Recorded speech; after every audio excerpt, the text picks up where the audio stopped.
pause, silence. Let's reconvene in person again, to reconnect, to tell our stories, to listen, to disarm ourselves of preconceived notions, to reframe, to reflect, to unplug. Welcome to #Unplugged22. Take a victory lap. High five a friend. This is your moment, our moment. Together, we unplug to connect again and remember why we started. Let's evaluate our community and our digital impact with quality conversations rooted in context. We're about real connections that translate into real-life action. Brought to you by Jam Lab Africa and the Civic Tech Innovation Network. Hello, and a warm welcome to the Civic Tech Innovation Forum, co-hosted along with JamFest. Thank you for joining us from all across the continent and all around the world for this year's forum under the #Unplugged theme. My name is Danga Muwowo. I am the Program Manager for Well-Governed Cities at the South African Cities Network and a member of the Civic Tech Innovation Network Reference Group. I will be facilitating this discussion titled Shifting Our Relationship with Technology in conversation with Afua Bruce. And first of all, before we get started, let me just do a little bit of housekeeping. This session is being recorded and will be publicly available on our various platforms, digital formats, in various formats, so that you are aware of that. Also, then we would very much like this discussion to be interactive. We do have, of course, a very interesting book talk, which we'll be hearing about and engaging with, but we would very much like for participants, for the audience, to engage with us as well. And there are a number of ways in which you can do this. You can use the chat function, which is to the top right of your screen with purple, looks like two purple pieces of paper, and you can communicate within there. We'll be seeing your chats there to contribute to the conversation, but also you can direct questions to the panelists themselves using the Q&A function, which is to the right of that. So if you enter your questions within by using that button, then we'll be able to see those and ask the panelists, time permitting, to respond. Also, if you can, we ask you to share information about this event widely, any insights or any reflections that you have as the event is going on, using the #CTIF22 or #Unplugged. Having said that, I think why don't we get started with our headline attraction, which is Afua Bruce. We're very happy Afua has made the time, even given the time difference. It's very early in the morning for her on the United States, to join us for this session. Afua is a leading public interest technologist who has spent her career working at the intersection of technology, public policy, and society. Her career has spanned the government, nonprofit, private, and academic sectors, and she has held senior science and technology positions at DataKind, the White House, the FBI, and IBM. Afua has a bachelor's degree in computer engineering, as well as an MBA. So welcome, Afua, and thank you so much for taking the time to join us. And I'm also joined by an esteemed panel who will be engaging in discussion with Afua about her book. Starting first with Al Kaggs, who is the founder of the Open Institute, an African organization that works with governments and civil society organizations to promote open government and citizen engagement across Africa. He sits on the Technical Advisory Committee of the Global Partnership for Sustainable Development, DATA, GPSDD, and he has served as a member of the Global Open Data Working Group and the Global Open Data Initiative, and was the co-chair of the Kenya OGP Technical Working Group, chair of the Kenya Open Data Task Force, and the Kenya Open Government Initiative. So welcome, Al. Thank you for joining us. We're also joined by Melissa, who is also based in Kenya. And Melissa works at the intersection of technology, business, development, and culture. As the world's systems are at an inflection point, she focuses on seeding ventures that address challenges at the frontier, such as climate sustainability and digital society. Melissa collaborates with a global network and seeks to center the African story. So welcome, Melissa, and thank you for joining us. And then finally, last but not least, we are also joined on the panel by Joshua Olufemi, who is a media management executive with 8 years of experience in investigative journalism, in open data advocacy, civic innovation, and media development in Nigeria. Currently the head of knowledge and innovation at the Premium Time Center for Investigative Journalism in Abuja. He has trained over 300 journalists across Nigeria on data-driven journalism and has managed more than 8 accountability and governance projects on a range of issues, including election monitoring, public procurement, health, and press freedom. So welcome, Joshua. Thank you for joining us as well. So I'm sure you'll agree we have a very stellar panel with which to engage. And at this point, I would like to hand over to Afua to take us through a brief presentation on the contents of her book. Thank you, Afua. Thank you so much for having me and for that introduction. Good afternoon, good morning, good evening to everyone, depending on where you are joining from today.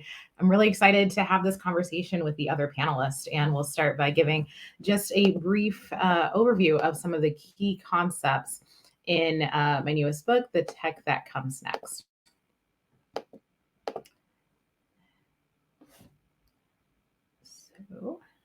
Okay.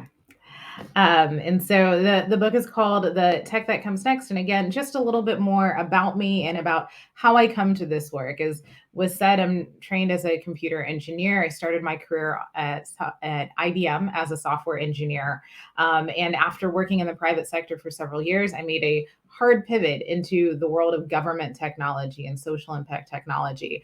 I spent several years at the FBI, leading science and technology programs at the FBI, and then led the White House's National Science and Technology Council for a couple of years. From there, I moved into civil society and working at a number of nonprofits within the US and working with state and local governments within the US as well. And then most recently, I was chief program officer for a US-based nonprofit that did data science and AI for other nonprofits and government agencies all around the world, including several projects across the African continent. I now have my own consulting practice where I work closely with organizations who are developing or funding responsible technology, and really come to this work that's talked about in the book, The Tech That Comes Next, because it is so important to me to really think about how we are always centering people and communities in our technology conversations.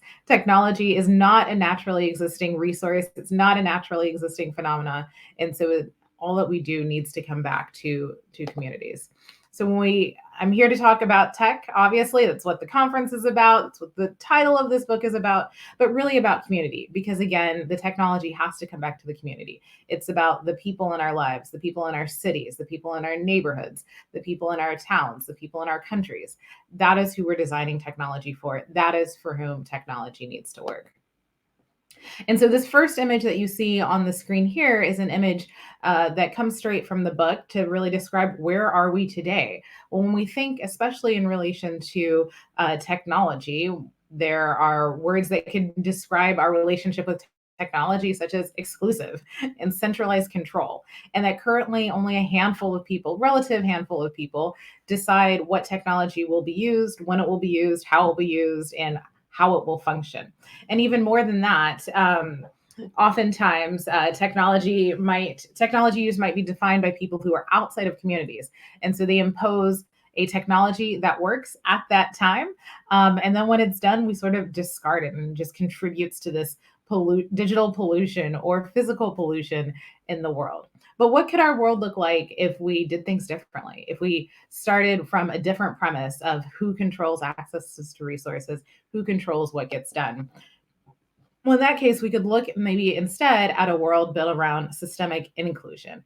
And so you see the second image also from the book has gone from black and white to one of color. There's actually green things there because there are things growing. There's access to water. There's access to food. People are growing food. You see people of different body types and abilities. Actually, in this image, the last image wasn't centered around people. So there were no people in that image. And then the words that you see here instead are things like accountability, transparency, justice, community, and shared resources. So when we think about the type of world we would like to build, and then we can think about how technology could support that, we want to think about these concepts of community, of accountability, of shared resources. The first part of the book talks specifically about values, because what we value is what we build, even if we don't explicitly talk about it. The technology really encodes what the people coding the technology, what the people designing the technology think and believe, what they want to prioritize or de-emphasize. And so it's really important to be explicit when we say, what are we building, to talk about what we're valuing in that. In the US, we're having several conversations about what is equity. And as we look on a global context as well, it's what does it mean to build an equitable world? So we start in the book by just defining what equity means and what those values are that we say that we want to build around. So the first value that is listed in the book is valuing the knowledge and wisdom of lived expertise. And so this, of course, acknowledges that there will be people who have formal education, which is important, and trained in specific skills, but also the skills and the knowledge and the wisdom that individuals have from their lives. You are an expert in your own life. You're an expert in your own community. That wisdom of lived experience is incredibly important as you are designing solutions, as you are creating programs, as you are developing technology. The second value is that a participation of a diversity of people in decision-making, planning, and building technology is important. And so it's also important to note here that it's important to include people who have various levels of expertise with technology. There may be folks like myself who have degrees in computer engineering or computer science, but also people without those degrees are also important, because again, the technology has to work within context. It has to work within systems. It has to work to advance different subject matter expertise. And so making sure that as you are designing and planning for this technology, you have a diversity of people who are involved with different levels of technical knowledge or training is incredibly important. The third value that we talk about in the book is that accessibility should be a priority from the start.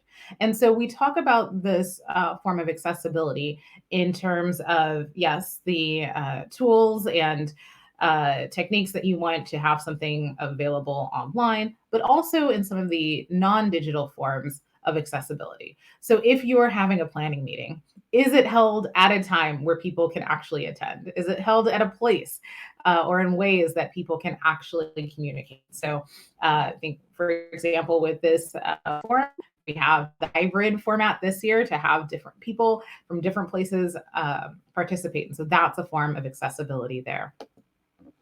The fourth value that we articulate in the book is that we need to always balance the multiple ways that change is made. We may want to be working towards systemic change, but there are problems today that we need to conquer as well. And so really making time and space to hold that balance of, if we are working to eliminate hunger, that is a long-term project that has one set of solutions, but also we need to figure out how to feed people today.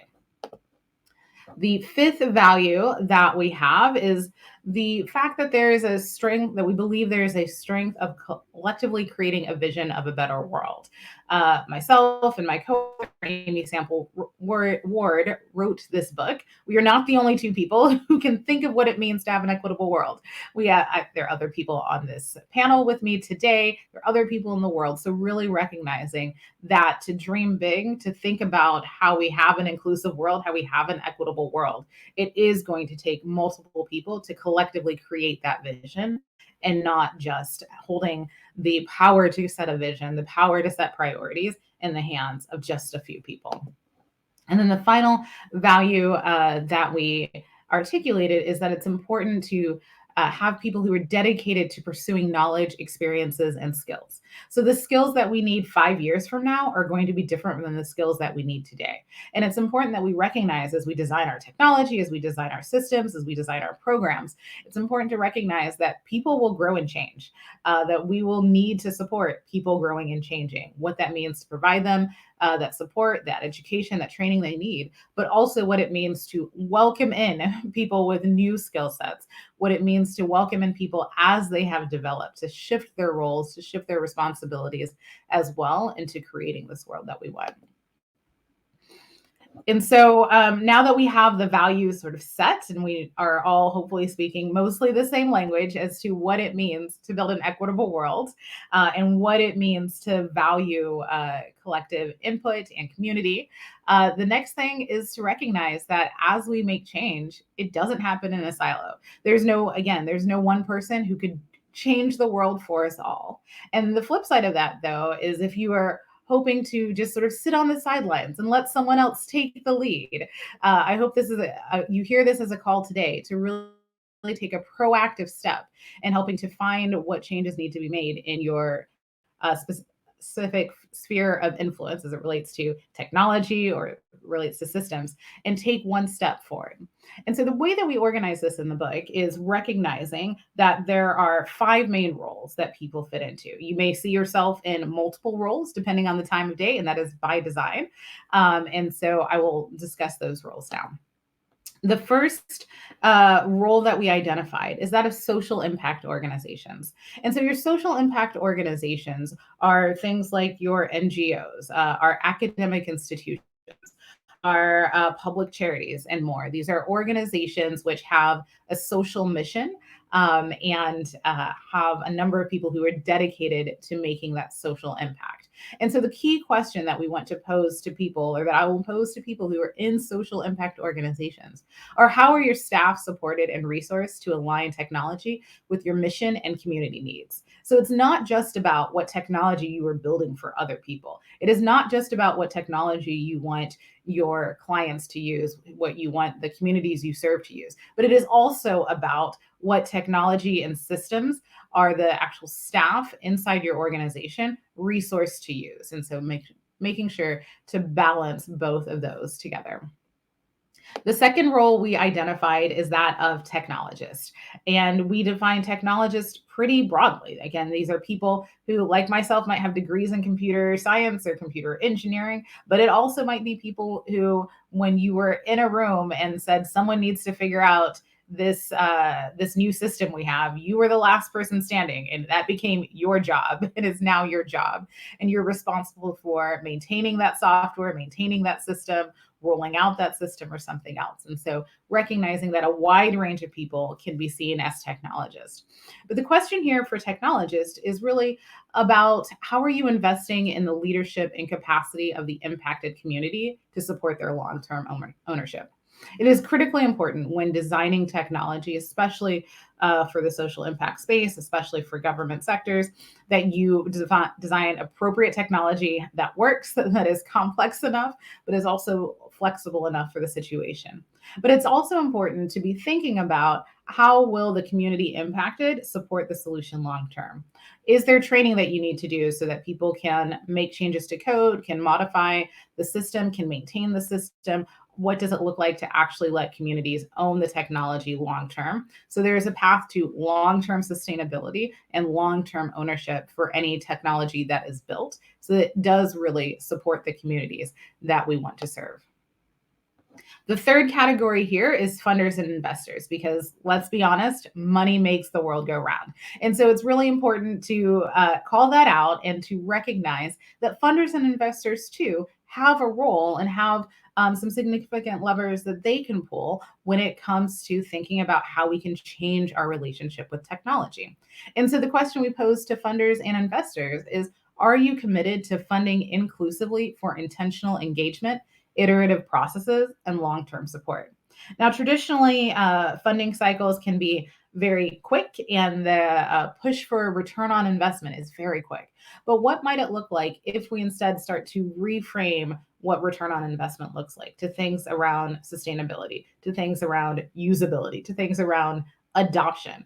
And then in order to support that, we can then have conversations about what does it mean for our development processes, our funding cycles, to make sure that enough funding and time is allocated to actually have those conversations with the community. So you can co-design solutions, to actually have iterative processes, and recognizing that even in the government space, even in the social impact space, that the version 1.0 may not be the best version. Just like your phones get updates very, very frequently, the software functioning governments, for functioning civil service organizations can also receive those updates. And funding version 1.2 or 2.0 is just as important as funding version 1.0. We don't always need to, in the social impact space, be looking to recreate the wheel or start something new just because it's a new person or a new time.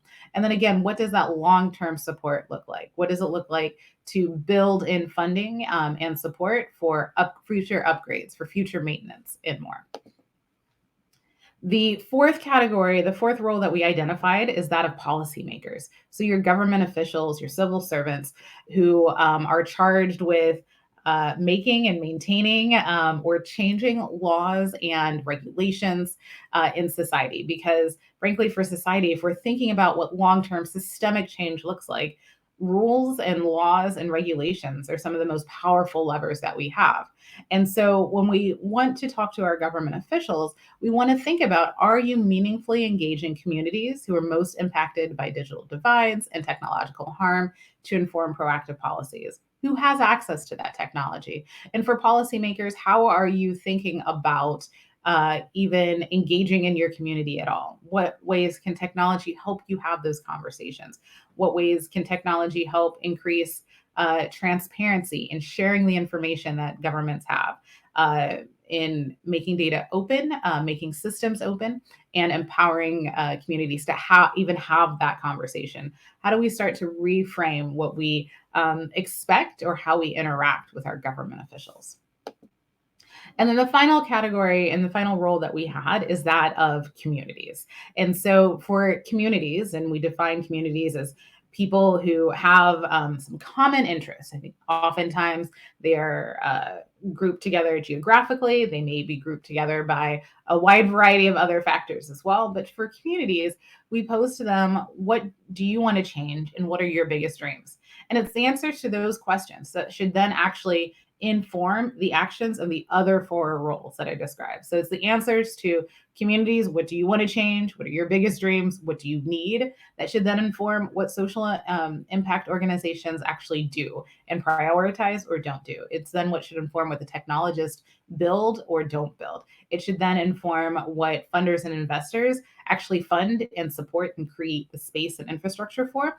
And then it should inform then what policymakers decide to prioritize or deprioritize. And so just to quickly give an example and sort of bring this all together, I'll go through an example, a case study that we talk about in the book. And this is an organization called Rescuing Leftover Cuisine, which started in New York City. It was started by an immigrant to the US. And at the time he was working in one small neighborhood in New York City. He just recognized that there was a lot of leftover cuisine, leftover food from establishments such as restaurants that was just going to waste. And there were also a lot of people in his neighborhood who were facing food insecurity and did not know where the next meal was coming from. And so what he got together with some friends and some neighbors to do at the start was to literally just rescue that leftover cuisine. And so we'd walk to restaurants to pick up the leftover food at the end of the night and then walk it to people who needed the food. And so it was at a very human to human scale. As time went on and their operations started to grow, or they wanted their operations to grow, they recognized that they would need some type of technology system to support this process. And so they found some technology contractors to build a system, but really wanted to do it in an inclusive way that was really equitable for everyone involved. And so rather than just the people from Rescuing Leftover Cuisine, or even just the tech person at Rescuing Leftover Cuisine, talking with the contractors to decide what would be used and to roll that out for everyone, they turned it into a very inclusive and equitable process. And that is to say, they used a particular software where they wrote down all of the features that were requested and as they were prioritized. And then they gave access to that system to not just, again, the tech person at Rescuing Leftover Cuisine, but to some of the volunteers who were working who were volunteering, and to some of the restaurant owners who would be providing food, and to some of the community members, and to multiple people within Leftover Cuisine. And so now all of those different stakeholders could see what the feature requests were, could see what was prioritized and what was deprioritized, could ask those questions there, could potentially change some of the priorities, or could hear transparently and early when things were deprioritized that perhaps they had wanted. And the reasoning behind that was then explained. And so this is an example of what it looks like to actually include those perspectives, to have that good cross-sector collaboration in a tool that really is designed to meet the needs of that particular community. Rescuing Leftover Cuisine went on to use this software and to have that continuous improvement built in, as they had regular checkpoints. They can still have regular updates and reviews of how the software is working. And this technology really did enable their mission. It did help them to work more efficiently. In fact, they moved out of they expanded beyond that one neighborhood in New York City to 8 cities across the US now, all sort of designing their operations on the same software. And so that's really the power of what it means when we think about reframing our relationship to technology, seeing how we use technology to advance the missions that we set, and not just using technology for technology's sake or twisting around the missions of our organizations to accommodate a particular technology. What it means when we center people and we have people from those different roles involved in the process and we work together, and then we can actually have greater impact. In this case, serving people now in 8 cities, providing good quality food to people who had previously been facing insecurity in 8 cities across the US to really have that impact. And so with that, I will pause there and turn it back over to Danga to lead our discussion and reflection.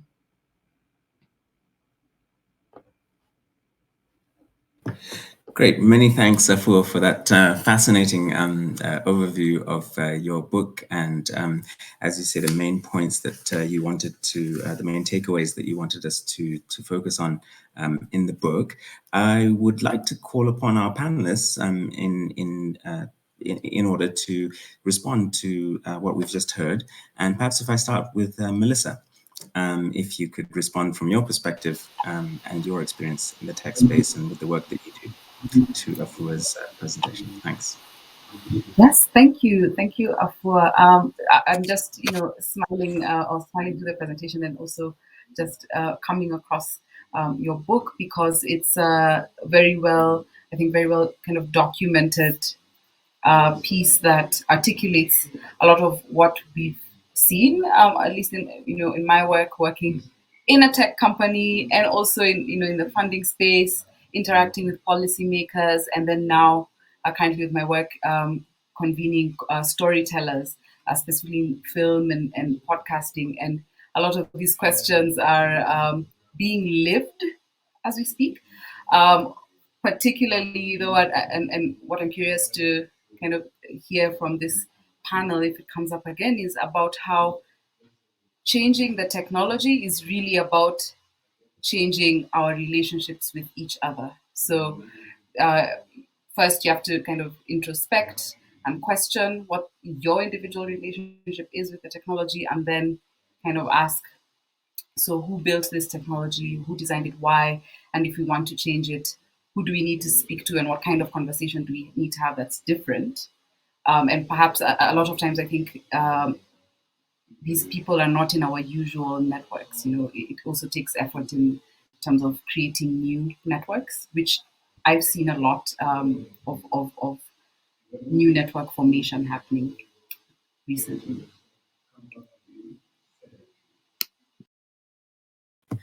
Thanks, Melissa, for that observation. I do like that question of changing the technology is about changing the relationship with each other. And I think that does definitely tie into what Afua was very much stressing. And in point 6 was about the importance of the community itself.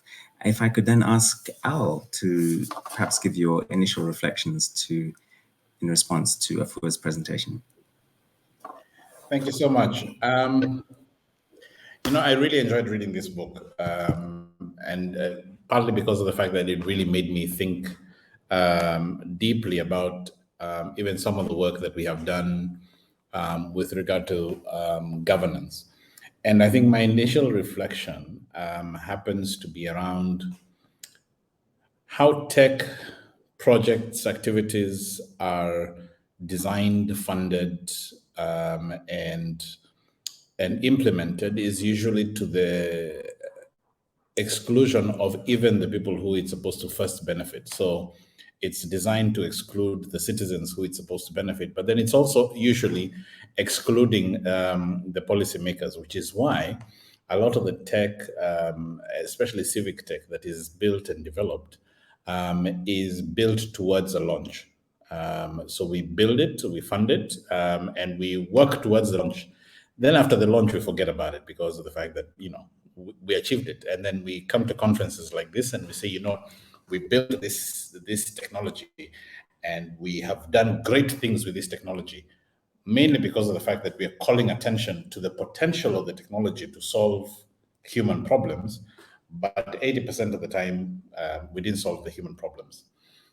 We turned 10 at the Open Institute this past month. And we've spent a little bit of time reflecting on all of the civic tech and all the tech that we've ever built in the last 10 years. And one of the things that we have learned is that even we were complicit in being part of projects or doing projects that were not necessarily used right from the onset. I mean, when we did the Kenya Open Data Initiative, we worried the fact that most people did not actually use the Kenya Open Data Initiative. The data was made public, it was published, but people didn't use it. And we've always wondered why. And the reasons that we've now more recently come to understand is that I think it goes to Afua's almost initial point of the fact that a lot of the technology is exclusive. It's exclusive in terms of the level of knowledge and education that you need to interact with it.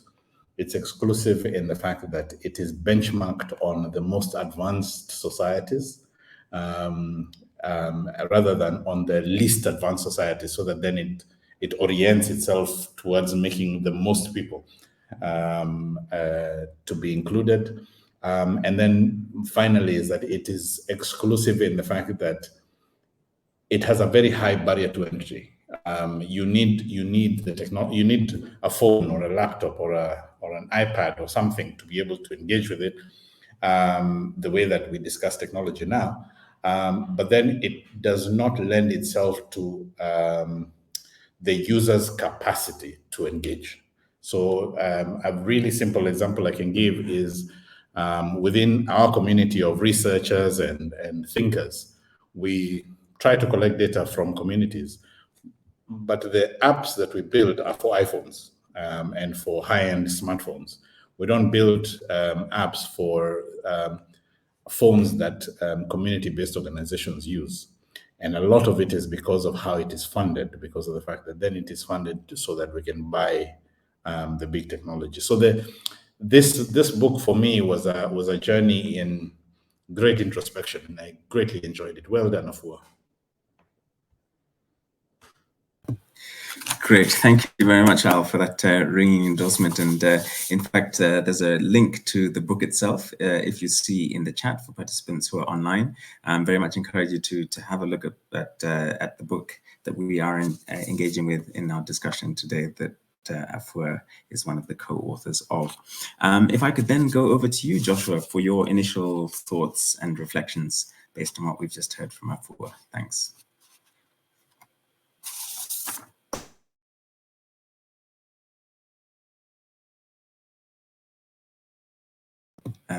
Joshua, are you there? We are. Joshua, perhaps if you unmute yourself.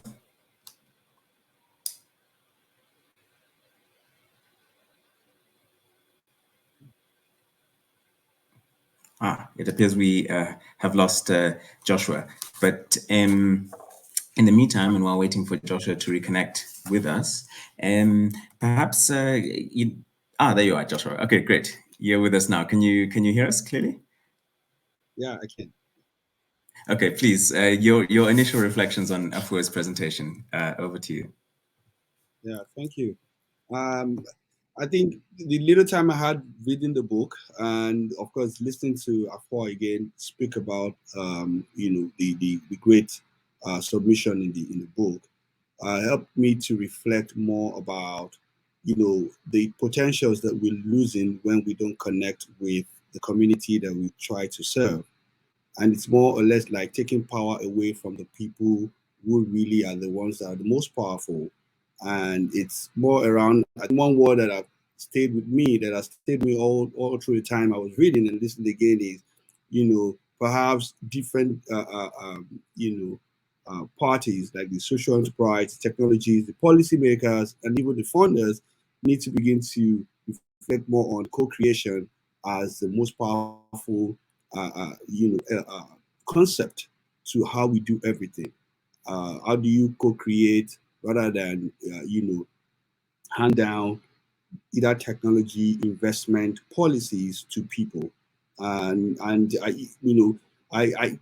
think the book helped me to better appreciate the work that since I've migrated into technology 100%, sector 100%.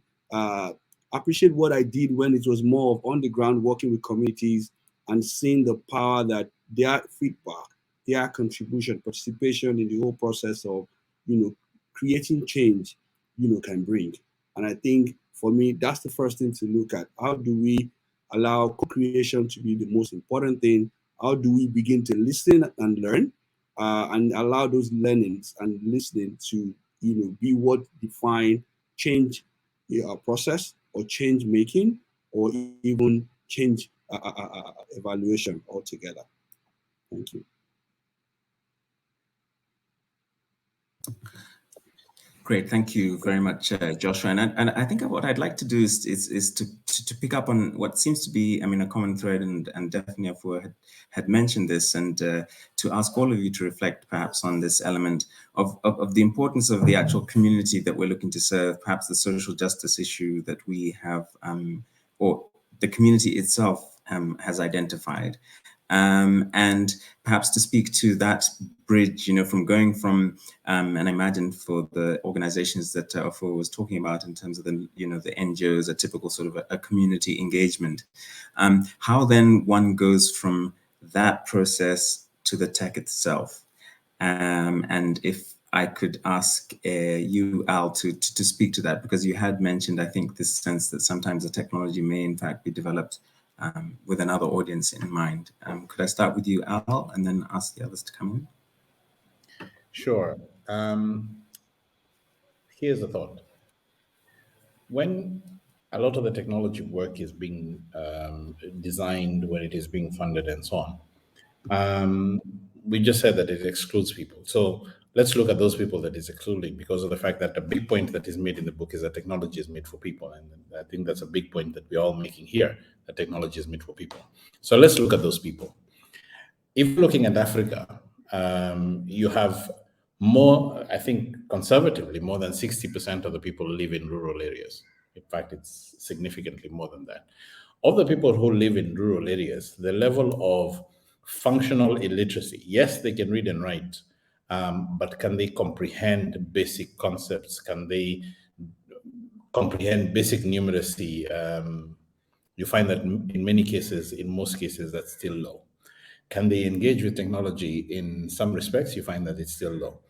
Can they access information about the technology that is coming up so that then they can prepare themselves to engage? Again, no. In Kenya, majority of, well, not majority, but some of the most crucial government services are now accessed online. So you want a driver's license, you have to make an application online. You want a tax PIN number, a personal identification number. Again, you need to do it online and so on. The other day, I met with a young person, 24 years of age, just recently learned how to that he needed to go and get a personal identification number for the taxes. And he went to a cyber cafe, and he was told that he needed to pay an amount, the equivalent of $3, that would go to the government ostensibly, for him to apply, and then he needed to come back later to collect it and still pay another $3. This is how a lot of people in the rural areas, such as where I live, are having to, that's the situation they're having to bear. When the people were building eCitizen, did they have in mind the fact that, there's people like that? Secondly, majority of the people that we are dealing with in the African continent do not speak English, but majority of our technology speaks English. And in many cases, it's very high-end Silicon Valley-esque English. In fact, I was doing an audit of some of the apps that I use, and I noticed that there's a lot of colloquialism in English that would be, inaccessible even to some of the people who are urbanites in our spaces. So did we build the technology for them? Not at all. So if it is true that technology is being built for people, then we need to go back as a community of thinkers and as a community of technologists and as a community even of policymakers to start asking ourselves, are we building this technology with those people in mind? In the case of Africa, because I think we're all Africans here, are we building technology that is speaking our languages? Are we building technology that a Nigerian who speaks Pidgin will be able to use and engage with, without having to learn a new language, which is US or UK English? Can I write an email in Shenglish, which is the colloquialism of English, Swahili, and that we have come to use, and Sheng, which is our informal language? Is it acceptable? If I have an accent, can my iPhone or can my Google phone hear me when I decide to dictate? All of these little things come into play with regard to how accessible technology is.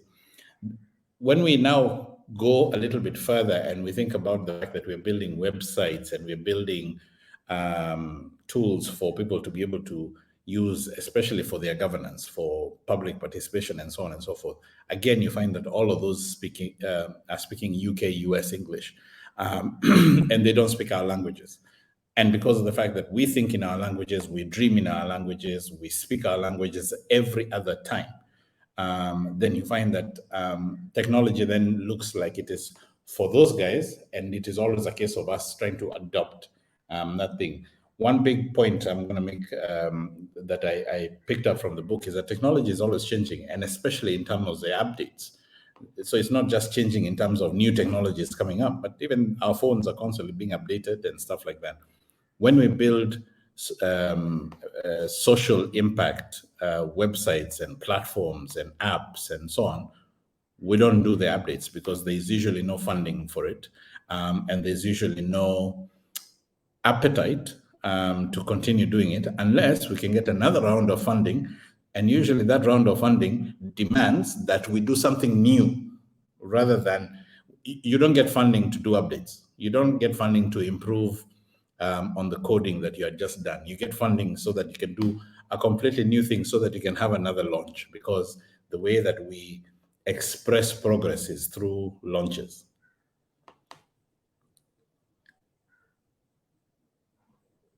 Thanks, Al. Actually, I want to pick up on a couple of things there and pull in both Melissa and Afua on this.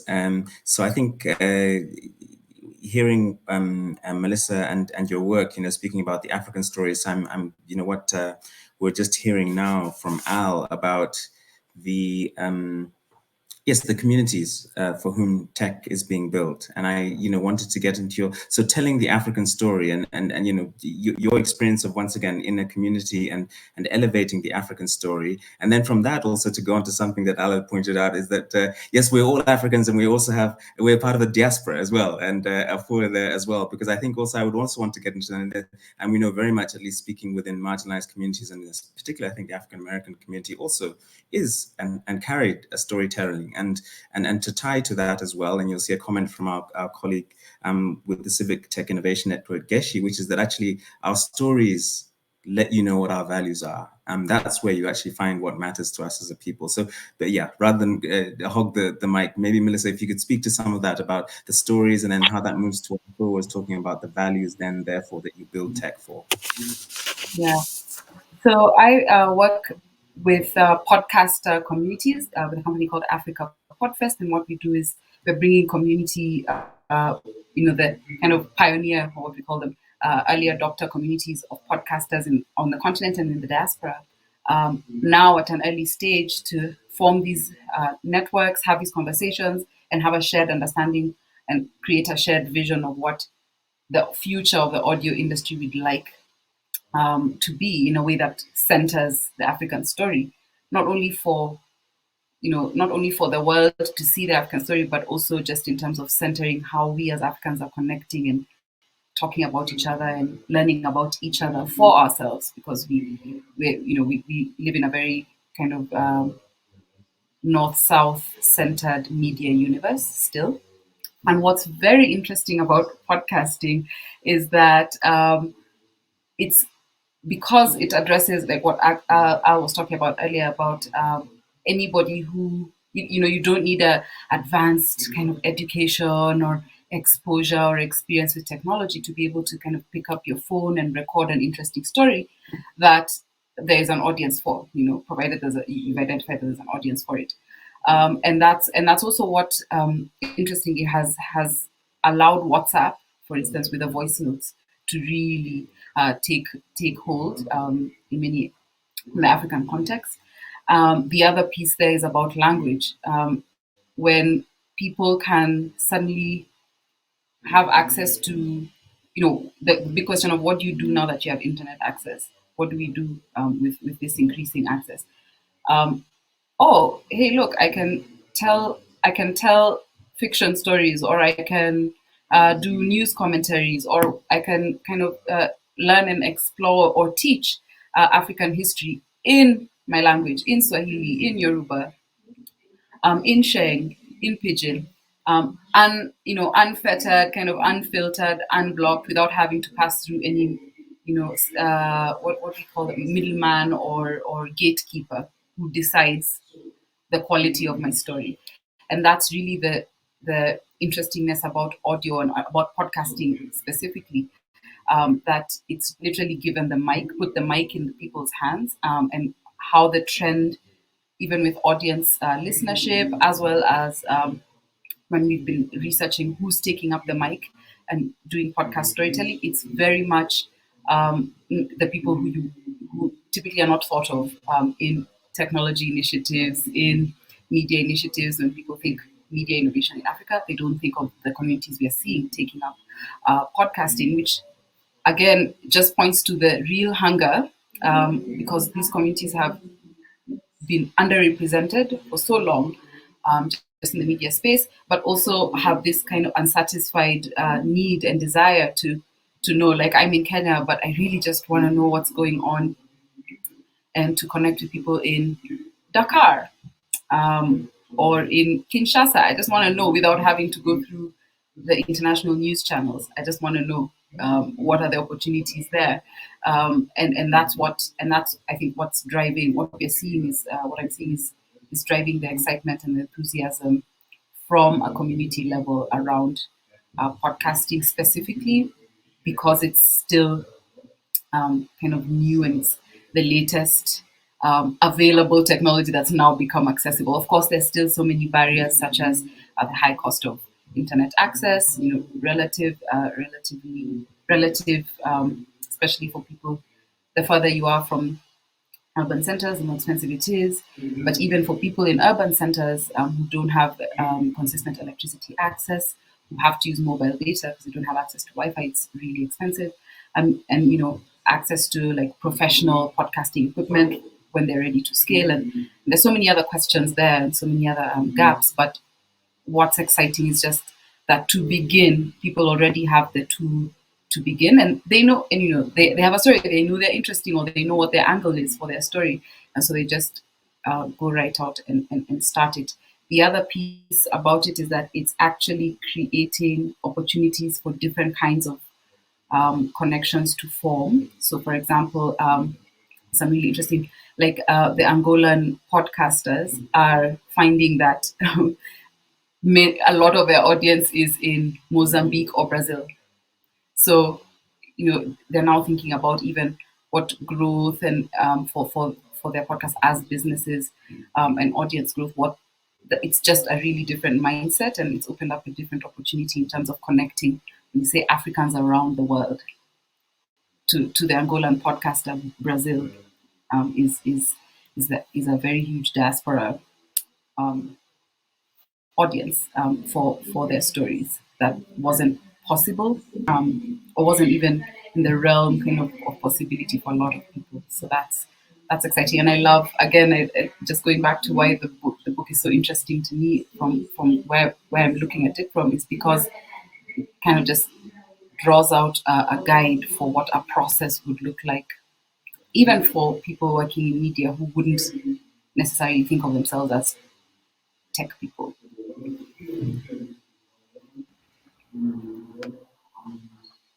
Great, thank you for that, those reflections, Melissa. And I mean, I wanted to bring you in, Afua, and but just to let Joshua know that I'll be coming to you on the democracy and accountability and transparency. So prepare yourself.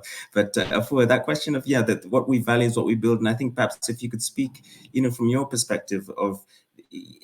And I think it'd be fair to say perhaps that, where you are in the United States, I mean, some of these issues of equity that you talked about, the systemic kind of questions, I mean, how, in fact, you view the ability to transcend those kinds of issues, which I think would probably speak to a society which, despite being a democracy, though, they still have large numbers of people who are marginalized. Yeah, absolutely. Absolutely true. In the US, there are large numbers of people who are marginalized. And as Al and Melissa were describing some of the challenges on the African continent, there are some of the same challenges we face in the US of, for example, government sites, or not even just government sites, Silicon Valley, technology holders in general, assuming that everyone has access to the highest and most advanced technology, where even in the US, there are millions of people without access to high-speed internet who don't have smartphones and more. And so one of the things I really appreciated when Melissa was talking about the ability to tell your story and not be judged for it, and to have your story validated, and what that means.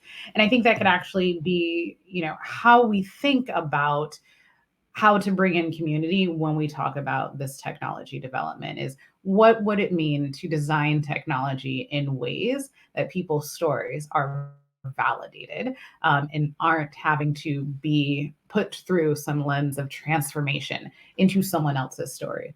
And so I think there are a couple of ways we can think about doing this through the development process. The technology development process. I think one is being really clear at the start as to who our users are, and to really proactively engaging them.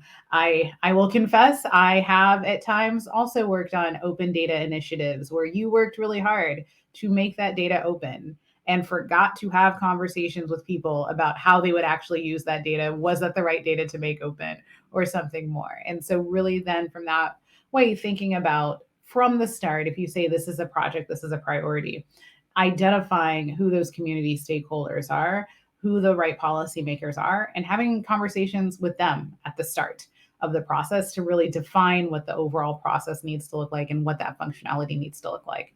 And then you don't have to stop with conversations at that point.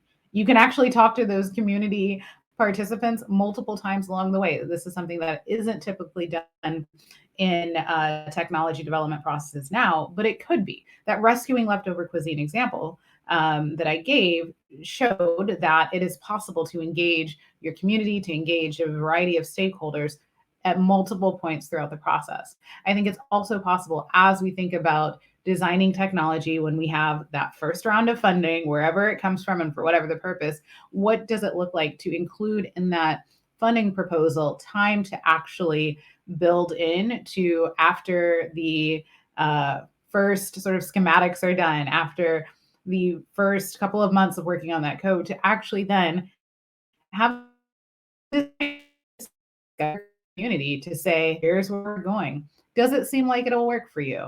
Do you see a way that you could actually use this? Do you see a way that you could sustain this?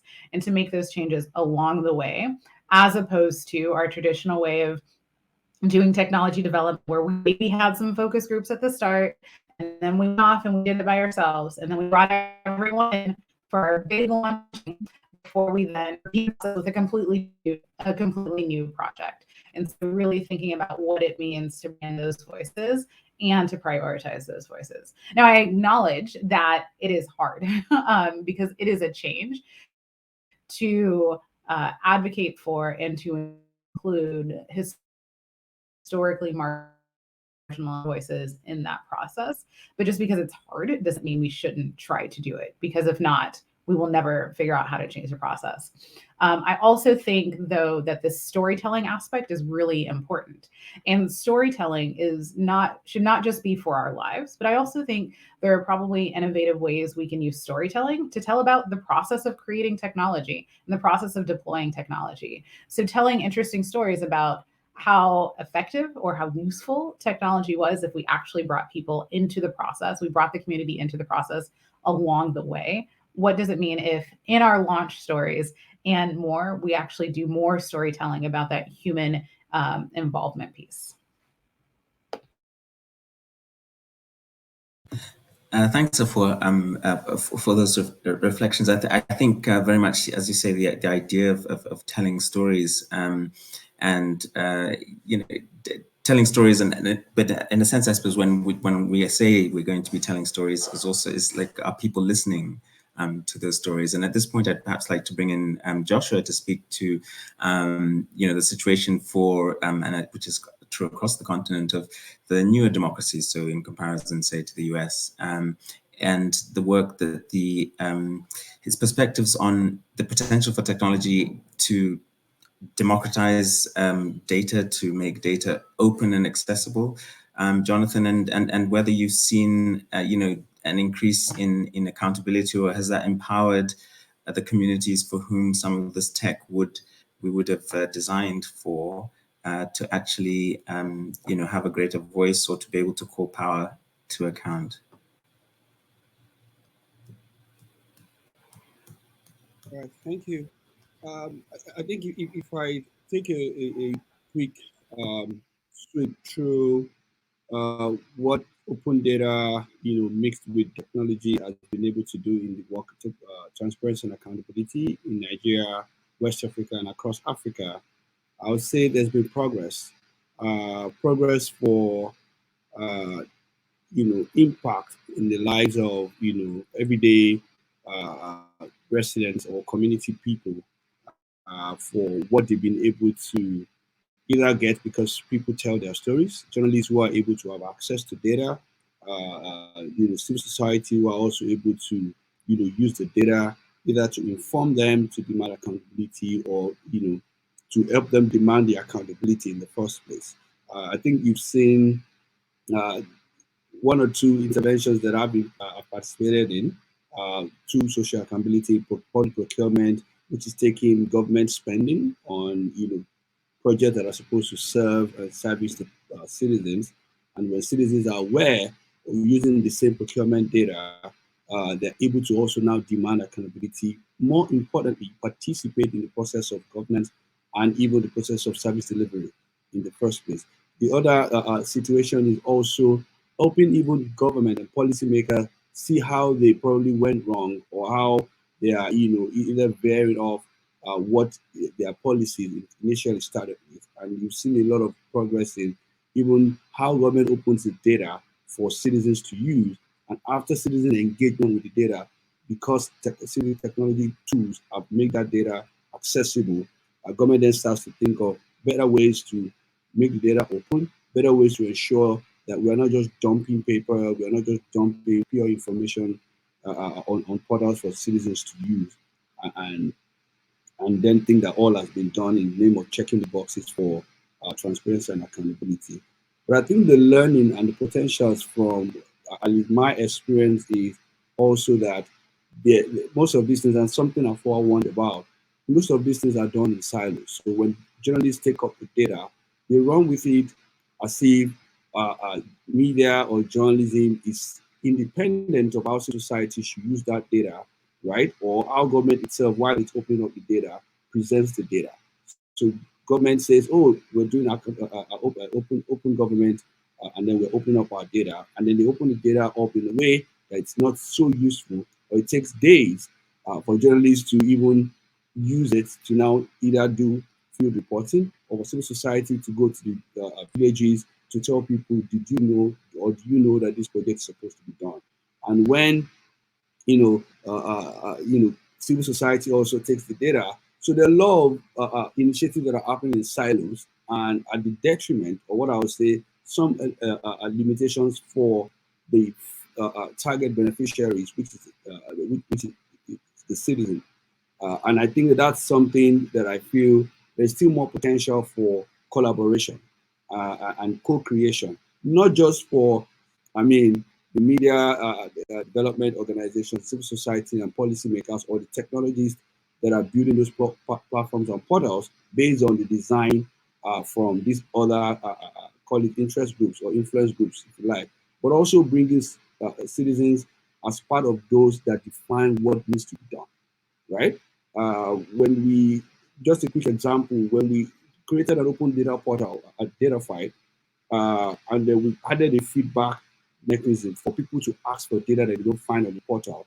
We found that the more the data that we had over 1,000 data sets, were not the data that people wanted. They were asking us for data sets, and that informed, another, improvement to the kind of data that we have. That maybe we needn't even just try, make data that government is opening accessible to citizens or for journalists to use to tell stories. Maybe we need to allow citizens begin to give us their own data, and it's now changing the power dynamics to turn citizens that you think are people you should feed the data to people who feed you the data, and then you use that data to benefit them. So those are important things that are learnings that come with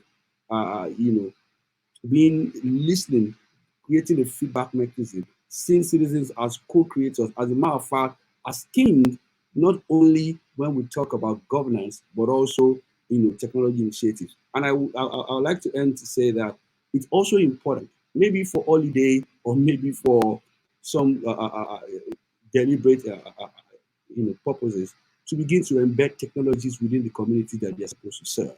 When technologies are among interact with the communities, they're better able to think of how to design.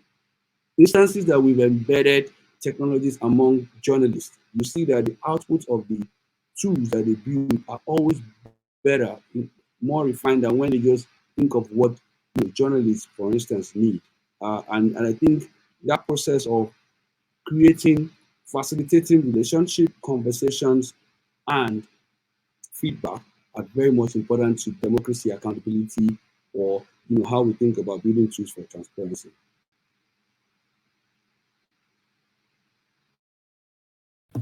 Thank you, Joshua. I think that really reflected on that importance of that iterative kind of relationship, which also Afua was getting at. And I wanted to just pose this question that's come through from the chat we hear, and it says, it's from Adenike Aloba, who says, what are the strategies to bridge the accessibility gap with podcasts? There you see it on your screen. It appears holistic digital rights advocacy may be required, but I would like to know how we're all thinking about this.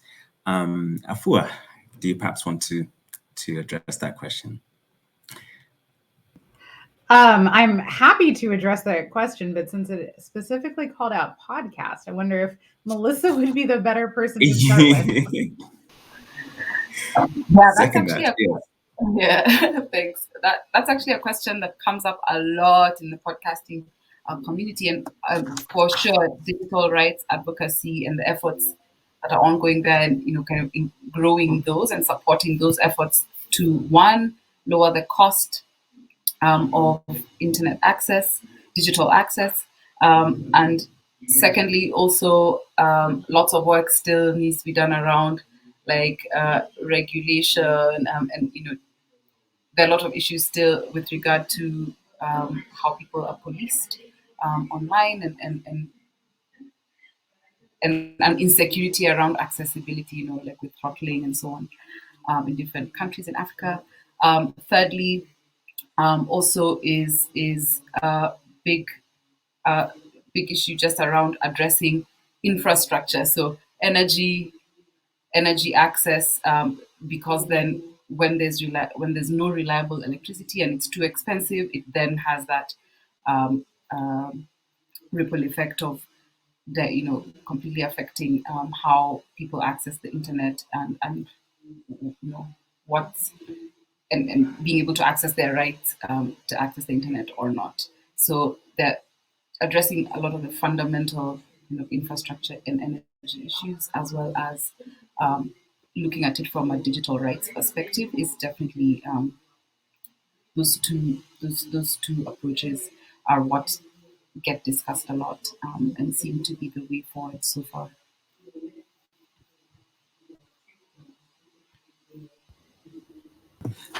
Thank you, Melissa. And so apologies again. Yeah, that is definitely your area of specialty. I should have gone to you straight away with that question.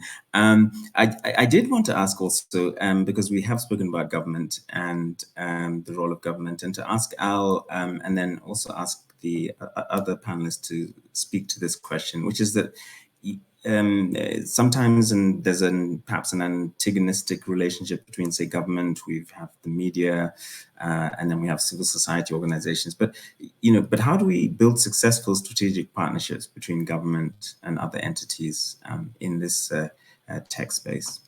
So, starting with you, Al, please.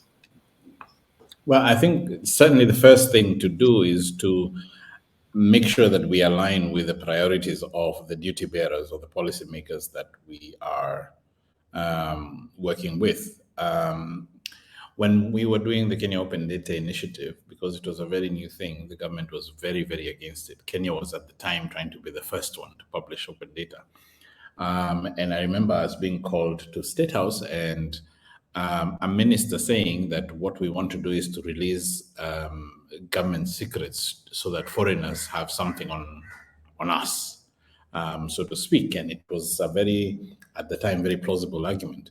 And what we did is that we removed the argument from there, and we said that this is about creating jobs. That when we have made data available to everybody, then young people are able to develop tools. And we gave examples of Google Maps and said that, you see, when land data was available, then somebody was able to create Google Maps, and the powers that be in government could relate, because their main priority was job creation at the time. My point is that it becomes necessary for us to start to think about what the priorities of the government are, and then figure out how we can package the technology solutions to serve those purposes, but also figure out the innate needs of the people themselves, and then again try and figure out how to solve those together with the government's priorities. And then the third point that I would make is that, and I was thinking as Joshua was speaking about the democratization of tech, the fact of the matter is we are coming from a position where scale was important, where we needed to amalgamate solutions so that they can be replicated and that they can impact everyone in Africa. But there's increasing understanding that when you look at populations, regardless of whether you're in the US or you're in Kenya, they're not homogeneous in many respects. One village's priorities are not the other village's priorities, and therefore the solutions that are needed for each of those villages, while it may be the same solution, it has to be adopted so that it is used in different spaces. And so that then people can start to see themselves in whatever the solution that is being built. And so the outcomes that technology will be serving are going to be local. What that therefore means is that the solutions themselves are likely to be decentralized rather than, being a one size fits all sort of thing. And local governments are going to come forward in the next couple of years as the deliverers of solutions, but also they're going to be the monitors of whether those solutions are working in their particular states or counties or villages and so on. And so for us as thinkers and supporters of tech or social impact organizations that are going to be working for finding solutions, then one of the things that we have to do is to begin to figure out how customizable is our solution towards the different communities. And just to piggyback on, the question that Melissa was answering, in this particular respect, is that all solutions, people must see themselves in all solutions or in all technology or in all things that are being presented to them to solve their problems. So one of the things is that if you're thinking about podcasts, then you start asking yourself, can I hear myself in a podcast? Because we are not all homogenous. We're not all urbanite, upper middle class, people. And if you listen to African podcasts, a vast majority of them are by urbanite, upper middle class folk. So the more I can hear myself in a podcast, the more I can begin to see, oh, okay, I have something to listen to.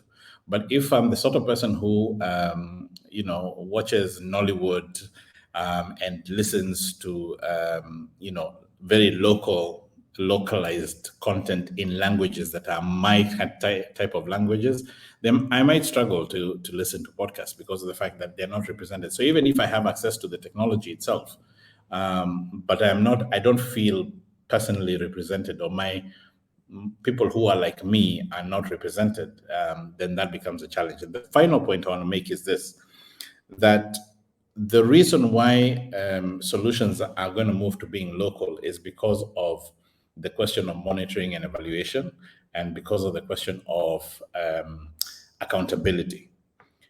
I don't know about you guys, but when I saw that Elon Musk was buying a whole lot of Twitter for $44 billion US dollars, I have never engaged with $1 billion. So the amount that I was hearing really I couldn't comprehend. I can't relate. So even when people are having trouble now in the board of Twitter and they're discussing whatever the problems are, I can't relate to any of those problems. Similarly, for a lot of citizens who have never held, say, 1 million shillings, which is $100,000, if they've never held $100,000, if I've never held $1,000, and you tell me that you are implementing $100,000 project in my community, again, I may not be able to hold it accountable because of the fact that it may not make sense. If you're telling me, who has never taken a shower in my life, that you're going to implement running water in all households, again, it's a very foreign thing for me to be able to hold it accountable. So you can run rings around me because of the fact that I can't relate, I can't hold you accountable to something that I don't understand. Sorry for rambling, but I hope I made sense. No, I think that definitely is a very important to raise, and I think I'd like to go to Joshua on this one. I mean, to ask, yes, when, as in many African contexts, and this also goes to what Afua was speaking to about the funders. I mean, where does the money actually come from, and who is holding who accountable? So is it the owners of, or the philanthropists, back in where the money may come from, perhaps from the West, that are being held accountable in those countries? Are we actually able to hold funders accountable in our own countries? Perhaps you could speak to that, and maybe the role of the fourth estate, the journalism in that. And then I'd also like to go to Afua about that, to speak about some of the North-South equity issues around technology. Thanks. Thank you. I think it's like, the way you look at it will be how much of access, now to information, or how much of even capacity to hold the funders, accountable is available to those that are being funded, such as the media, right? If you look at the critical challenge that's facing the media today, which is still struggling to even get the media funding from the funders. And at the time that comes around, I mean, just for you to even tell the kind of stories you want to tell that gives impact, or that help people, bring people, that give voice to the voiceless, or the underserved people in the community. You think that you have more time to resolve that challenge of sustainability than even focusing on holding to account those that bring the money. But I think that uh, uh, it's calling to question some of the things that Afua mentioned. How much of some sort of horizontal accountability do you have among funders themselves to demand accountability, or to ask the critical questions of what are we funding? Are we funding our own causes, or are we empowering people to solve their own, local problems, or answer the local reality questions that they have? And I think that's critically maybe a starting point. The other is maybe the accountability around how funding itself may become a constraint to how to what is being realized when projects or interventions are supported or are financed by investors or by funders. And I think that's maybe where to start the critical question from. Are you able to fund long term? Like I asked the question, are you funding just for what you think is important? And that's one conversation. I mean, I think it was last week we were having this conversation at the meeting I was, and it was a question of Europe is asking Africa now to rise up to the energy challenges, to rise up to the questions of migration, to rise up to the questions of food security, because there's a war that is disrupting how all of these questions have been asked, or how they've been financed before now. So the question is, if it wasn't that war, are we going to be asking Africa, or are we going to be asking change makers in Africa to respond the way we're telling them to respond? And my submission then, and I'm still making that submission again, is it has to come with fairness. Fairness, and I think that's maybe what begins to become fairness in how funding, helps people realize what they want to realize, even though there's an agenda that needs to be promoted from those that are financing it.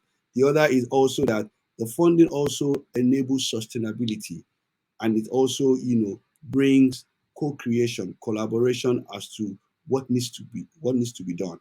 And there is progressive evaluation or assessment of what is changing, such that you don't I mean, if you look at the way not only media development but also civil society, social enterprise work has been done in Africa, you see that it's more or less like there's a lot of panic to what you're able to deliver per time. And that's what I was also talking. You just want to quickly launch so that you are easily able to request for more. But you need to be able to allow, African change makers, media or journalists to understand that you are with them through this, because the purpose of funding or financing the work, you are true to it yourself.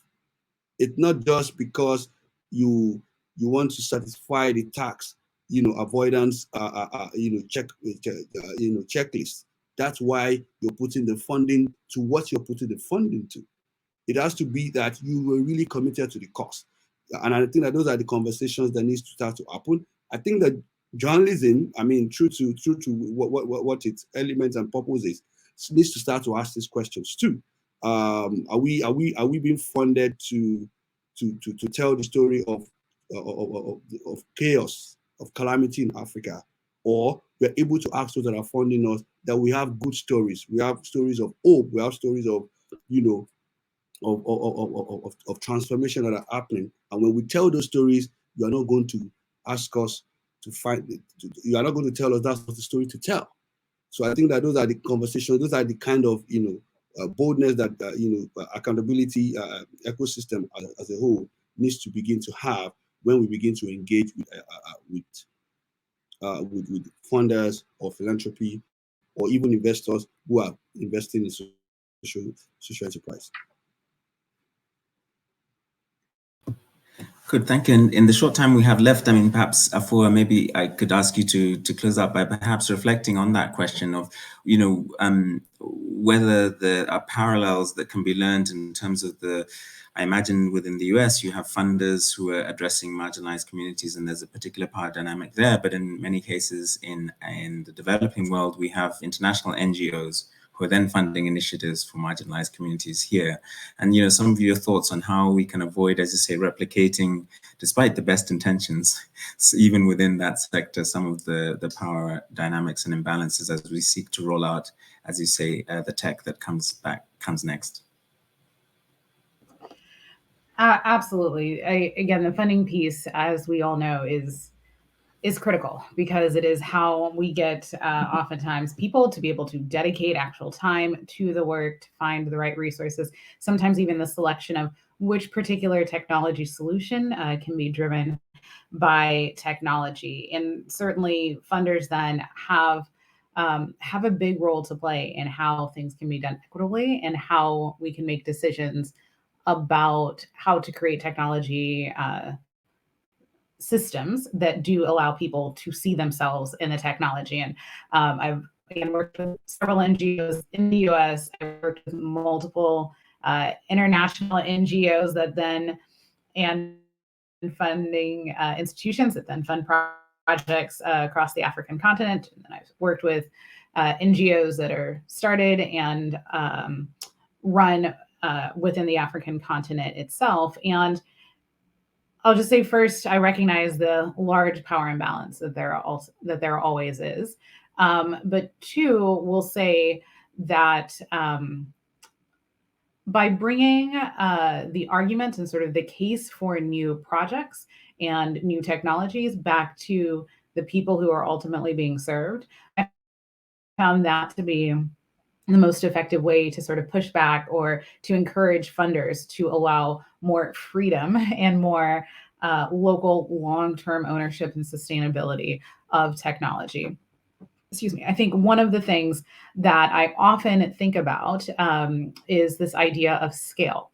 And we talk about it in a little bit in the book as well, actually, what scale is, how, and what is sufficient scale. I think oftentimes when I talk with, especially the larger international funding institutions, they'll talk about ecosystem building, and it's so important to have an ecosystem.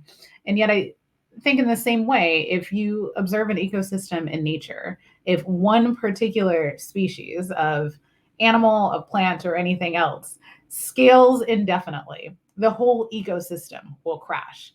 And so I think that is also true when we think about specific technology solutions, when we then want to take something from being, at scale for an ecosystem around the world and bringing it to a local context, to a particular village, to a particular city, is we can't expect that one aspect of this ecosystem, if left unchecked to grow initially, can grow, and the rest of the ecosystem will still be intact. And so it then is a bit of the onus on me to identify what some of those potential negative consequences could be and start to articulate those in the funding conversations with funders about what some of the potential challenges are and what some of the potential harms are. I will be honest and say that these are long conversations sometimes, as they are new for many funders. Sometimes I'm successful, sometimes I am less than successful.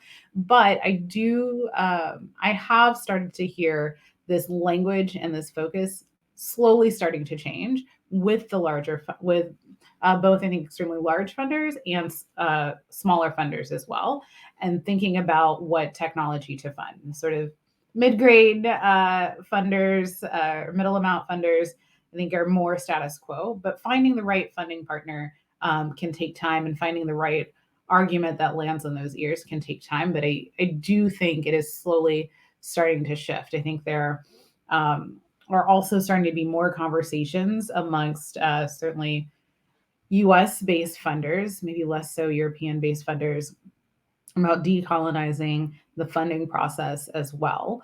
But again, I think it comes down to how can we start to articulate what some of the harms are, the potential harms are, and how can we continue to show that communities do have power, that co-creation can actually create a longer and more powerful long tail for funders, right? Because they want to see impact, they want to see their return on their investment. So how do we start to show that by co-creating at the start on this local scale, we can actually show longer engagement, more engagement? There's actually a case I looked at sometime last year with WhatsApp, and I think I cannot remember which particular community. I want to say it was within an Eastern European gay man community, I think, in WhatsApp, had identified to WhatsApp that they were experiencing certain harms because of the way WhatsApp was designed and some of the things that they allowed. WhatsApp actually went back and rolled out some new features and showed over time that there was greater engagement within WhatsApp, not only with that targeted community, but overall because of those new features. So I also think it's important to find more case studies and recognize that when we start to design for people who have been historically marginalized, it's not a question of, are we designing for people who've been historically marginalized, or are we designing for profit and engagements in the more traditional private sector standards? But we can actually show, I think in many cases, how when you design for the marginalized, your actual overall use can increase. And so I think that's a powerful argument to make as well, because again, it does come back to people. It comes back to protecting people. It comes back to letting people see themselves in that technology and in what's developed, and then how they interact in the world and with each other. Thanks so much, Afua, for those closing remarks, and I think very much echoed. I mean, I'm thinking of that phrase, you know, the personal is political. I'm sure there must be one that we can, a similar expression that we could use in relation to technology communities and the local. I would like to thank Afua very much for having shared with us the some tidbits from what is a very useful and groundbreaking and important book that I would very much encourage you to our viewers and across the world to purchase and to get a look at. The link is in the chat. Also, many thanks to our panel who took the time to engage with Afua and to also present their very interesting perspectives. So many thanks to Al Kags, to Melissa Mbugua, and also to Joshua Olufemi for your contributions and for having made this a very interesting conversation and having made it very easy for myself to facilitate the conversation. So I do thank you all very much for that. And it lies with me now to close out this session and say that to see you at the next session, which starts at 4 o'clock. It is the MIT and community-focused tech entrepreneurship, at which you'll meet innovators working with caregivers in the health space, LGBTQI youth, students and teachers to see what we might learn from their work and also how it could be replicated elsewhere. And we'll close the session with another beautiful song from Melo Mino. So thank you so much to all of you who participated. Thank you to the panelists, and enjoy the next session and indeed the rest of the festival.